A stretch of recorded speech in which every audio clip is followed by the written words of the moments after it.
This year has been trying, and to quote our Garden Club of Kentucky president, Donna Smith, because of the way our world is today with the increasing number of cases of COVID-19, we have had to make some hard decisions in order to stay as safe as possible. We will work through this time of uncertainty together. I was asked to do a program today for our first GCKY state digital meeting. Thank you for asking me, Janine. To the rest of you, this will be a casual visit through my gardens and a little chat about the peace and tranquility they have afforded me during our COVID-19 quarantine time.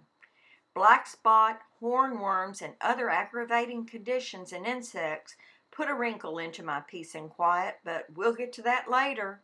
I found some of my best memories of 2020 involved the quiet times in my gardens. I'm a self-taught backyard gardener who grows what I love.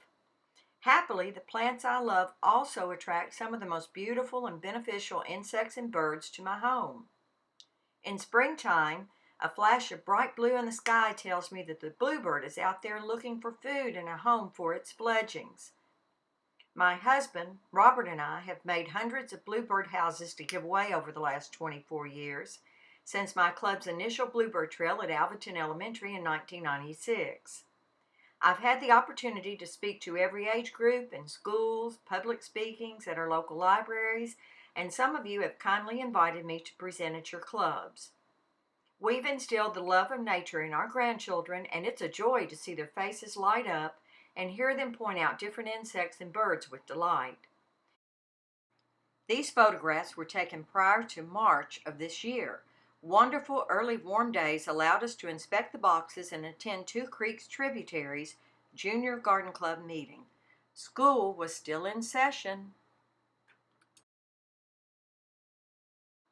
Today, I'd like to share some of the wonders we have at our 5 acres in Alvaton, Kentucky. We bought this property 31 years ago when it was a cattle field. In some ways, it remains what some homeowners would consider a field. The yard has dandelions and clover among the grass, and I caution my granddaughters to wear shoes when we walk through the yard so they don't step on a honeybee on the clover. The gardens are always a work in progress. I began with foundation plantings, iris in the spring, peonies, and hydrangeas, of course. Then over the years, we added a large koi pond, stamped concrete walkways and patios, a cottage garden with plants pollinators love. It has my coneflower collection, roses, herbs, dahlias, lilies, spring bulbs, and more. Something is blooming all season. We also have a small water feature for the birds and the butterflies, and an archway garden with climbing roses surrounded by Weigelia, Rose of Sharon, perennial hibiscus, carpet and knockout roses, iris, and dynamite red crepe myrtles. I've learned what does well on its own, and yes, we've moved and pulled out plants that taught this gardener a lesson. In August 2008, Two Creeks installed our Monarch Way Station on private property in Alvaton. 3 years ago, after many failed attempts over the years at a vegetable garden, we decided to put on our own butterfly garden. Well, I decided, and then my husband went along. Robert and I cut cedar to enclose the raised beds and began the process of amending the soil. By pulling weeds and pulling weeds and pulling weeds, we gradually got the bed into shape, and then we added stiff goldenrod, common milkweed, swamp milkweed, blanket flower, black-eyed Susan, dwarf butterfly bushes, daisies, bronze fennel, coreopsis, lantana, and bee balm, and on, occasionally with annuals.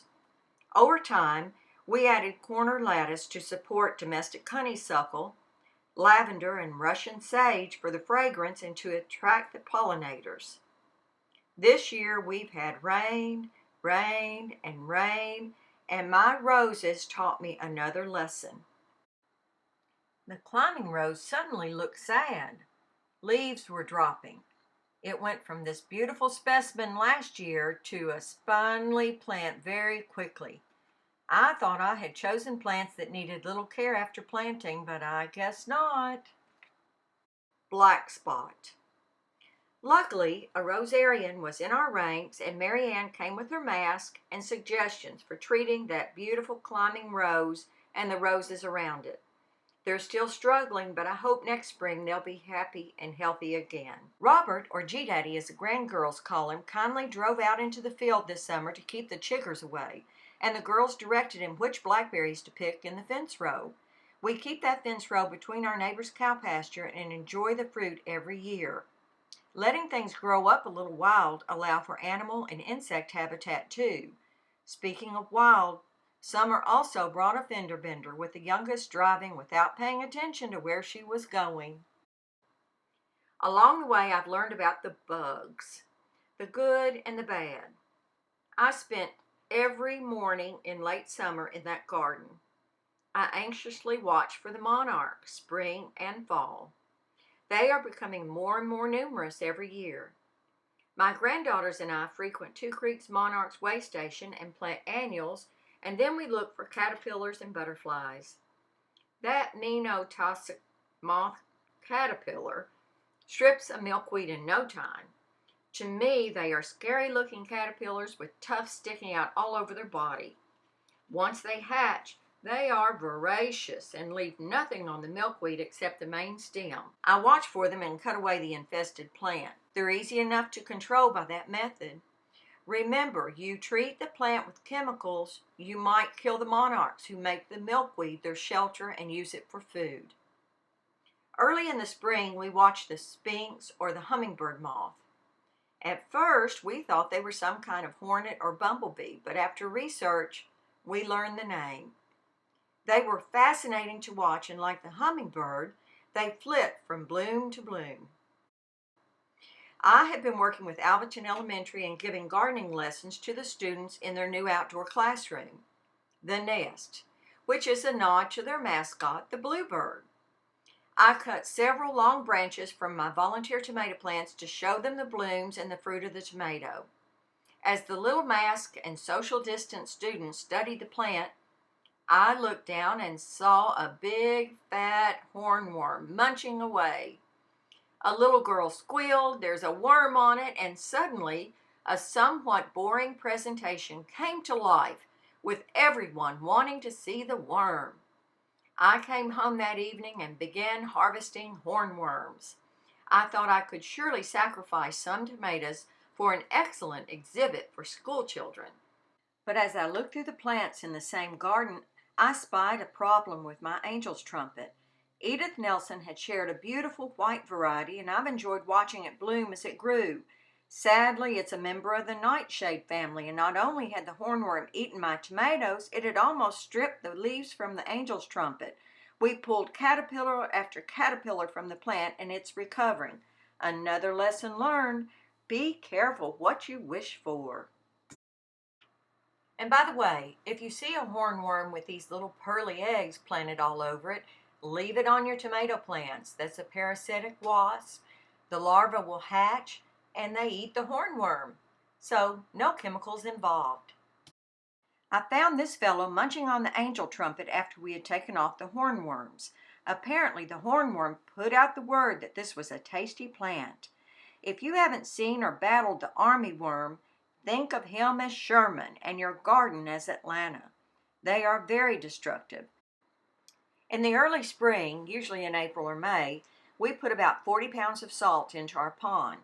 Before we add the salt, we take all of the pond plants out and put them in a swimming pool up on our porch to protect them against the salt. The fish, however, love the salt, and it kills the parasites in the pond. After a couple of weeks, we pump the water out of the pond, clean the sides, put in dechlorinator after it's refilled, and add the fish and the plants back into the pond. Last Sunday afternoon, I looked outside my kitchen window and saw a huge heron sitting on my garage roof, hungrily eyeing my koi pond. Unfortunately, I didn't get a picture, but my friends Carla and Janice supplied these pictures of herons in their natural habitat and not in my yard. A heron at a koi pond is like a 350-pound football player at a buffet. Their eyes are bigger than their stomach. They will eat until they're full, and then they will spear the other koi and just throw them out of the pond. We built our pond with steep sides, and the center is about 6 feet deep. Herons will wade out into the pond and can remain still for hours. We feed our koi, and they love to hear me on the porch and come running for supper. The heron will stand still, then regurgitate into the pond, and the koi come swimming up. The heron and raccoon are smart creatures, but they aren't welcome at our house. Our friend Dennis generously helped me get started on a new garden. I've had a few containers for plants, but never a container garden for succulents. They weathered the cold snap early in the spring, the rain, but they've struggled a little during the hot weather. Go figure. WKU is a great resource for any of your groups and a terrific field trip at the Arboretum.